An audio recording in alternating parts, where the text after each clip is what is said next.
रामकृष्ण हरी मंडळी श्री स्वामी समर्थ. आपल्याकडे कोणताही सण केला तर आधी देवाला नैवेद्य बाजूला काढला जातो आणि त्यानंतरच सगळे ग्रहण करतात. देवपूजा करणारे लोक तर सकाळचा नाश्ता, दुपारचं जेवण, रात्रीचं जेवणाचं ताट आधी देवाला दाखवतात आणि मग स्वतः ग्रहण करत असतात. कारण आपल्या सर्वसामान्य घरामध्ये सर्वप्रथम देवाला जपलं जातं. देवाला आवडणारा पदार्थ, आवडणारी फुलं, मंत्र इत्यादीची आपण काळजी घेत असतो. आणि म्हणून आपल्या हिंदू धर्मशास्त्रानुसार असं सांगितलं जातं की प्रत्येक देवतेची पूजा नियमानुसार केली पाहिजे, तरच त्या पूजेचं संपूर्ण फळ जे आहे तर ते आपल्याला मिळत असतं. आणि याच पूजेमध्ये नैवेद्य अर्पण करणे आणि त्यानंतरच प्रसादाचे वाटप करणे हाही पूजेचा एक खूप महत्त्वाचा भाग मानला आहे. आणि पहा, आपण प्रत्येकजण आपल्या घरामध्ये देवांसमोर नैवेद्य अर्पण हा करत असतो आणि हाच नैवेद्य अर्पण करताना झालेल्या चुकांमुळे देवांना सुद्धा राग येऊ शकतो आणि त्यामुळे नैवेद्याशी संबंधित काही नियमांचं पालन करणं हे अत्यंत महत्त्वाचं आहे.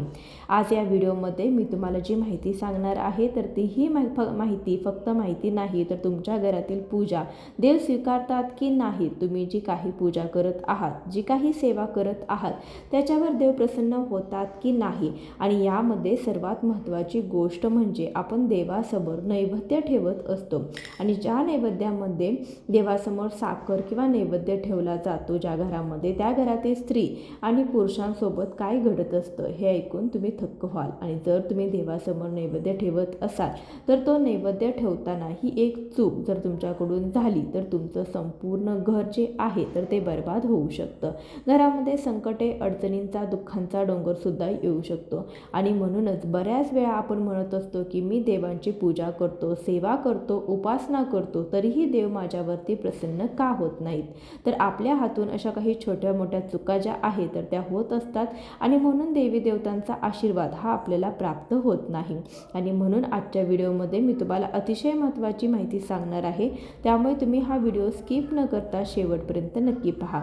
चॅनलवरती नवीन असाल तर सबस्क्राईब करा आणि असेच नवीन माहितीपूर्ण व्हिडिओज पाहण्यासाठी बेल आयकॉनलाही प्रेस करा, म्हणजे जेव्हा कधी मी नवीन व्हिडिओज अपलोड करेन त्याचं नोटिफिकेशन सर्वात अगोदर तुम्हाला भेटेल आणि तुम्ही एक पण व्हिडिओ हा मिस करणार नाही. तसेच हायप या बटनाला देखील क्लिक करा. तर पहा, ज्योतिषशास्त्रानुसार देवांची पूजा करताना किंवा दिवा, नैवेद्य याचं खूप मोठं महत्त्व सांगितलं जातं. कारण की दिवा हा लावल्याशिवाय देवांची पूजा ही पूर्ण होत नाही आणि देवांना नैवेद्य दाखवल्याशिवाय अन्नपूर्णा माता जी आहे तर ती प्रसन्न होत नाही. ज्या घरामध्ये दररोज देवांना नैवेद्य दाखवला जातो त्या घरात साक्षात अन्नपूर्णा माता नेहमी प्रसन्न राहते. देवासमोर दिवा लावणे म्हणजे केवळ प्रकाश नाही, तर वास्तुशास्त्रानुसार दिवा म्हणजे अग्नितत्व, म्हणजेच अग्नी म्हणजे साक्षी आणि देवता अग्नीच्या माध्यमातून नैवेद्य स्वीकार करत असतात. जेव्हा आपण देवासमोर दिवा लावून एखादी सेवा किंवा उपासना करत असतो तेव्हा ती सेवा किंवा ती उपासना किंवा तो उपाय देवापर्यंत पोहोचवण्याचं काम हा दिवा करत असतो. आणि म्हणून दिवा न लावता केलेली पूजा ही अपूर्ण मानली जाते. जेव्हा तुम्ही श्रद्धेने देवघरामध्ये दिवा लावतात तेव्हा घरातील नकारात्मक ऊर्जा नष्ट होत असते. घरामध्ये सकारात्मक ऊर्जा निर्माण होऊन घरातील वास्तुदोष, ग्रहदोष आणि पितृदोष हे आहेत तर ते देखील दूर होत असतात. या दिव्याच्या प्रकाशामुळे सर्व देव हे आपल्या घरामध्ये सूक्ष्म स्वरूपामध्ये वास करत असतात. आणि म्हणूनच ज्योतिषशास्त्रानुसार दिवा लावल्याशिवाय कोणतीही पूजा करू नये आणि पूजा केल्याशिवाय कोणताही नैवेद्य हा देवांना दाखवू नये. बऱ्याच लोकांना वाटतं की देवाला फुलं अर्पण केली, धूप अगरबत्ती लावली आणि आपली पूजा झाली, तर असे अजिबात नसते. आपले शास्त्र आपल्याला सांगते की पूजा म्हणजे देवांना आमंत्रण करणे, नैवेद्य म्हणजे अतिथी आणि दिवा म्हणजे तिथे असण्याचा साक्षीदार. जर या 3 गोष्टी तुम्ही योग्य पद्धतीने जर दररोज केल्या तर नक्कीच देवी देवता तुमच्यावरती प्रसन्न होतात आणि त्या पूजेचं संपूर्ण फळ तुम्हाला प्राप्त होतं. जर या 3 गोष्टी तुम्ही योग्य पद्धतीने नाही झाल्या तर फक्त पूजा कर्मकांड ठरते आणि त्या पूजेचं कोणतंही फळ जे आहे तर ते आपल्याला मिळत नाही. देवाला अर्पण केलेला नैवेद्य किंवा अन्न जे आहे तर ते आपल्या कर्माचे प्रतीक आणि कृतज्ञतेची भावना आहे. देवाला अन्न हे कधीच लागत नाही, पण आपली भावना ही देवांना लागत असते. नैवेद्य देवासमोर का ठेवला जातो हा प्रश्न फार महत्त्वाचा आहे. कारण शास्त्रानुसार मनुष्य जे आहे तर ते मनुष्य जे खातो त्यावर त्याचं विचार कर्म हे अवलंबून असतं. त्या अन्नामध्ये विचारांची ऊर्जा शोषली जाते. जेव्हा आपण देवासमोर नैवेद्य ठेवतो तेव्हा तो शुद्ध होतो आणि म्हणूनच हा नैवेद्य खाल्ल्यानंतर मन शांत होते. घरात वादविवाद कमी होतात. मुलांची बुद्धी ही तल्लख होत असते. भगवंताचा आशीर्वाद हा संपूर्ण कुटुंबावरती कायम राहतो. त्याच्या कृपेने कुटुंबातील जीवनात केवळ शुभच गोष्टी घडत असतात. त्याचबरोबर सगळ्यात महत्त्वाची गोष्ट म्हणजे देवांना नैवेद्य किंवा प्रसाद अर्पण करणे. ते अर्पण करण्याचे काही शास्त्रात नियम सांगण्यात आलेले आहेत. तुम्हीही देवांना नैवेद्य अर्पण करत असाल तर त्यावेळेस काही नियम जे आहेत तर ते लक्षात ठेवले पाहिजेत. नैवेद्य ठेवताना सर्वात पहिला नियम म्हणजे नैवेद्य कधीही घाईघाईमध्ये ठेवू नका. जर तुम्ही रागात असाल, चिडचिड मनामध्ये असेल किंवा मोबाईल पाहत असाल किंवा तुम्हाला खूप एखादी कामाची घाई झालेली असेल परंतु ते काम करण्याअगोदर तुम्हाला देवाला नैवेद्य दाखवायचा आहे तर बघा अशा घाईघाईमध्ये तुम्ही देवाला नैवेद्य ठेवत असाल तर तो नैवेद्य देव स्वीकारत नाहीत. आणि म्हणून शास्त्रामध्ये असं सांगितलं जातं की देवांना नैवेद्य अर्पण करताना शांततेने आणि शुद्ध मनाने करावा, जेणेकरून तो नैवेद्य देवापर्यंत पोहोचत असतो. आणि जर नैवेद्यामध्ये तुम्ही साखर किंवा गूळ ठेवत असाल तर हा मुद्दा फार महत्त्वाचा आहे.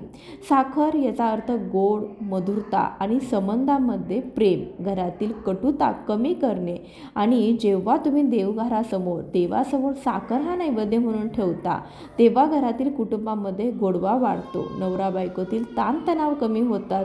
नात्यातील दुरावा हा देखील दूर होतो. म्हणून साखर नैवेद्य ठेवणं खूप शुभ मानलं जातं. परंतु तुम्हाला माहीत आहे का, देवासमोर जेव्हा आपण साखर म्हणून नैवेद्य ठेवतो तिथे आपली फार मोठी चूक होत असते. बऱ्याच वेळा आपण देवांना नैवेद्य अर्पण केल्यानंतर नैवेद्य आपण बऱ्याचदा देवासमोर तसाच ठेवतो, परंतु असं करणं पूर्णपणे चुकीचं आहे. त्यासाठी त्याचे नकारात्मक परिणाम जे आहेत तर ते आपल्याला भोगावे लागतात. बऱ्याच वेळा असं होतं की देवासमोर आपण नैवेद्य ठेवतो आणि दिवसभर तो नैवेद्य देवासमोर तसाच पडून राहतो आणि या चुकीमुळे आपल्या घराला कुठेतरी दोष जे आहेत तर ते सुद्धा लागत असतात.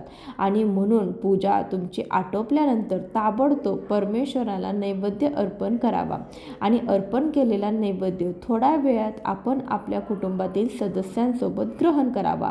जर तुम्ही असं केलं तर आपल्यावर सकारात्मक परिणाम पडू शकतो आणि घरातील अनेक आर्थिक अडचणी, संकटे, त्रास, बाधा यातून आपली मुक्तता होऊ शकते. आणि जर आपण देवासमोर नैवेद्य तसाच ठेवून दिला तर तुमच्यावर देव जे आहे तर ते नाराज होऊ शकतात.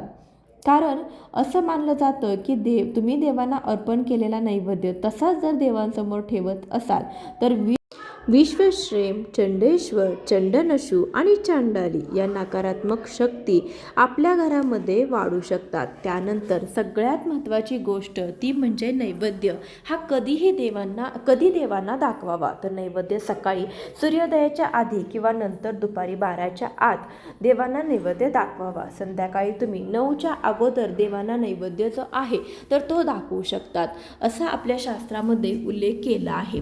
आता यानंतर सगळ्यात महत्त्वाची गोष्ट म्हणजे देवांना नैवेद्य अर्पण केल्यानंतर तो नैवेद्य देवासमोर किती वेळ ठेवावा.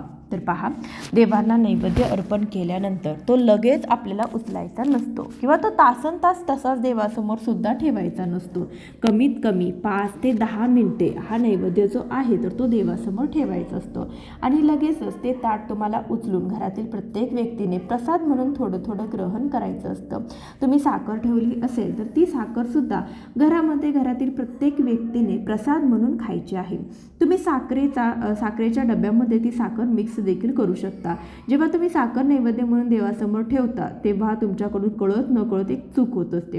आता देवासमोर साखर नैवेद्य म्हणून अर्पण केल्यानंतर ती साखर आपण घरातील प्रत्येक व्यक्ती प्रसाद म्हणून ग्रहण करत असतो. अशा वेळी ती साखर आपल्या हातून खाली सुद्धा पडत असते किंवा प्रसाद घेणाऱ्या व्यक्तीच्या हातातून सुद्धा थोडीफारशी खाली ती जमिनीवरती पडत असते आणि आपण त्यावरूनच चालत असतो. तुमच्या पायावर त्यावरती आपण पाय देखील देत असतो. तर इथे सुद्धा अन्नाचा तसेच देवांचा अपमान देखील होत असतो आणि त्यामुळे बघा आपल्या घरात आर्थिक समस्या, आर्थिक अडचणी येत असतात. घरावरती कर्ज हे वाढत असतं. घरातील संकटे, अडचणी, दुःख हे सुद्धा आहे तर ते वाढत असतं आणि म्हणून तुम्हाला ही जी एक चूक आहे तर ती आवर्जून टाळायची आहे. त्याचबरोबर पुढचा नियम हा सुद्धा तितकाच महत्त्वाचा आहे. जेव्हा तुम्ही देवांना नैवेद्य अर्पण करता, नैवेद्य अर्पण केल्यानंतर लगेच तिथून उठून जाऊ नये. म्हणजे काय तर तिथे तुम्हाला शांत उभं राहायचं आहे, डोळे बंद करायचे आहे. तिथे तुम्ही बसू शकता आणि तुम्हाला म्हणायचं आहे, हे प्रभू मी तुला नैवेद्य अर्पण केलेला आहे, हा नैवेद्य स्वीकारा. ही भावना सर्वात महत्त्वाची मानली जाते. तसेच त्या नैवेद्याभोवती पाणी फिरवावे. नैवेद्यम समर्पयामी असं सुद्धा आपण 3 वेळा म्हणावं. 3 वेळा पाणी फिरवून प्रार्थना करून तुम्हाला 5 ते 10 मिनिटे हा नैवेद्य देवासमोर ठेवायचा आहे. आता नैवेद्य अर्पण करताना सर्वप्रथम देवासमोर दिवा हा नक्की लावलेला असावा. दिवा लावल्यानंतरच तुम्हाला देवाला नैवेद्य जो आहे तर तो अर्पण करायचा असतो. कारण तुम्हाला व्हिडिओच्या अगोदरच मी तुम्हाला सांगितलं होतं की जेव्हा आपण एखादी सेवा, उपासना, उपाय करतो तेव्हा दिवा जो आहे तर तो आपला साक्षीदार असतो. आपण केलेली सेवा जी आहे, जो नैवेद्य आहे तर तो देवापर्यंत पोहोचवण्याचं काम दिवा करत असतो. म्हणून जर तुम्ही नैवेद्य देवाला अर्पण करणार असाल तर त्या अगोदर दिवा लावावा आणि त्यानंतरच तुम्ही नैवेद्य अर्पण करावा. तो नैवेद्य देवापर्यंत पोहोचवण्याचं काम दिवा करत असतो आणि म्हणून नैवेद्य दाखवताना सर्वप्रथम दिवा लावणं हे खूप शुभ आणि महत्त्वाचं मानलं जातं. त्याचबरोबर आठवड्यातून एकदा तरी देवाला अर्पण केलेला नैवेद्य हा गायीला खाऊ घालावा. कारण गायीमध्ये 33 कोटी देवी देवतांचा वास असतो आणि जेव्हा आपण हा नैवेद्य गायीला देतो तेव्हा 33 कोटी देवी देवता हे आपल्यावरती प्रसन्न होत असतात. म्हणून आठवड्यातून एकदा तरी हा उपाय नक्की करावा. यामुळे घरामध्ये धनधान्य हे कधीही कमी पडत नाही आणि नैवेद्यामध्ये कोणत्या गोष्टी आणि कोणते पदार्थ हे अजिबात ठेवू नये. तर बघा नैवेद्यामध्ये कांदा, लसूण चुकून देखील ठेवू नका. म्हणजे कांदा, लसूण घातलेले पदार्थ जे आहेत तर ते चुकूनही देवांना अर्पण करू नये. त्यामुळे देवी देवता ज्या आहेत तर ते नाराज होत असतात आणि पूजा जी आहे तर ती अपूर्ण मानली जाते, अपवित्र मानली जाते. तसेच आपण जे पदार्थ देवाला तुम्ही दाखवता तर ते अगोदर उष्टे केलेले नसावेत. उष्टे केलेले पदार्थ आपण देवाला चुकूनही दाखवायचे नाही, ते पूर्णपणे पाप मानले जाते. त्याचबरोबर देवासमोर जळलेला पदार्थ नैवेद्य म्हणून अर्पण करणे म्हणजेच देवाचा अपमान करणे असे मानले जाते. तसेच बरेच जण देवासमोर नैवेद्य म्हणून दूध सुद्धा ठेवत असतात, परंतु ते दूध हे थंड असावं. म्हणजे गरम न केलेलं दूध जे असतं तर ते देवांना नैवेद्य म्हणून अर्पण करायचं असतं.